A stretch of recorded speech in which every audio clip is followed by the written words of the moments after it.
लोग पैसे के बदौलत चुनाव लड़ते हैं और चुनाव में लोगों को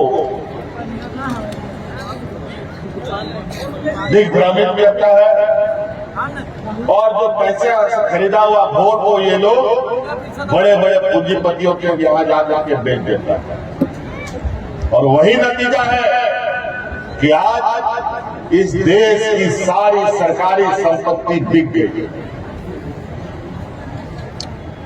आज ये वो जमात के लोग हैं, जैसा होता है ना घर में एक नालायक बेटा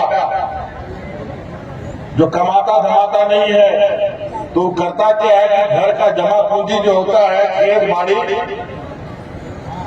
गहना जेवर थाली बाटी सब बेच देता है। इसी तरीके का ये लोग जमात। आज यही वजह है कि आज इस देश का 80% लोग सरकार के राशन कार्ड पर जिंदा है। झारखंड का नहीं, पूरा देश,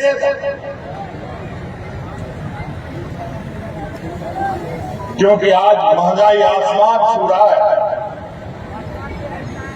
आज चूल्हा प्रमुख महिलाओं को ये लोग विशेष रूप से टारगेट करके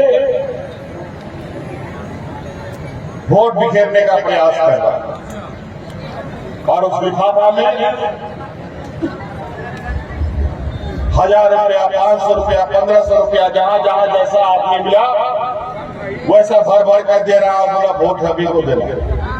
हम महिलाओं से कहना चाहेंगे, आग्रह करना चाहेंगे, उस लिफाफा से बच के रहिएगा। और आपको पता है कि आप घर द्वार चलाते हैं, बाल बच्चों का, पूरा परिवार का लालन पालन करते हैं।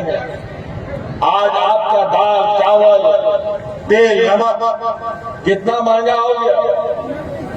जब हम लोग सरकार में थे तो उस समय हम लोग तो गैस सिलेंडर देते थे लोगों को 400-500 रुपया में।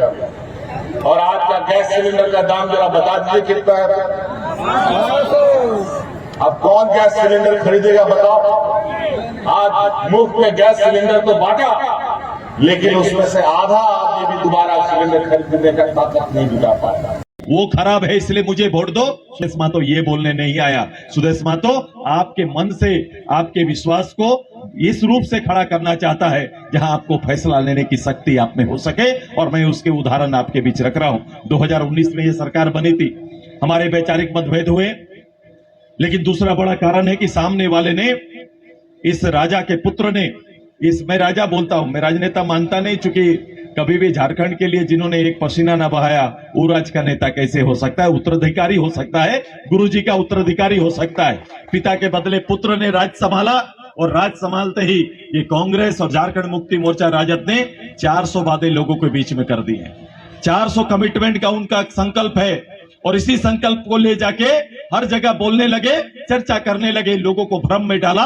राज सत्ता तो हासिल हो गया, राज सत्ता प्राप्त हुआ, राज सत्ता का 4 साल हो गया। सुदेश महतो उसी राज सत्ता के स्वरूप को गांव में ढूंढने आया है। मैं देखने आया हूं कि ये राज सत्ता के उस मालिक का, उस युवराज का, उस राजा का 3 लाख का घर सुदेश महतो आपके गांव में देखने आया है।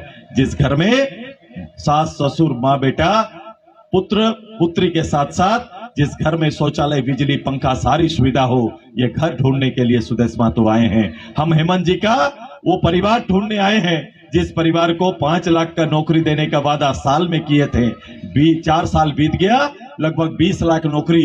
निश्चित रूप से हमारे इस पंचायत बालूटुंडा में भी कहीं न कहीं हमारा परिवार का किसी बेटा बेटी को नौकरी मिला है। मैं उस परिवार से मिलने आया हूं। सुदेश महतो इसी गांव के अंदर, इसी पंचायत के अंदर उस परिवार से मिलने आया है जिसको हेमंत बाबू नौकरी ना दे पाए, उसका भी विकल्प उन्होंने ढूंढ रखा था। उन्होंने कहा था कि ग्रेजुएट और पोस्ट ग्रेजुएट के लिए 5000 और 7000 का सुविधा आपके गांव में उपलब्ध कराएंगे, इन बच्चों के हाथ में देने का काम करेंगे जिनको हम नौकरी नहीं दे पाए। मैं उस परिवार से, उस मां से मिलने आया हूं जिस मां का चूल्हा खर्चा के लिए 72,000 रुपया सालाना देने की बात किए थे। ये 4 साल हमारे हर गांव की मां का चूल्हा हेमंत जी के दिए हुए कहीं ना कहीं उनके 72,000 से मेरा चूल्हा जल रहा है, यही देखने आए हैं। 12 पास बच्चों को उन्होंने कहा था कि जैसे ही गरीब परिवार के बच्चे आगे पढ़ना चाहेंगे तो 12 के बाद 4 लाख का कार्ड उसके हाथ में देखना चाहते हैं। सुदेशमा तो वो कार्ड ढूंढने के लिए आया है। इतनी बातें, इतनी बात जितना करेंगे, जितनी लंबी उनकी लिस्ट है जिसको सीधे तौर पर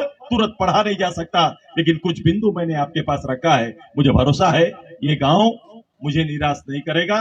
हेमंत बाबू का सपना इस गांव में जरूर बसता है।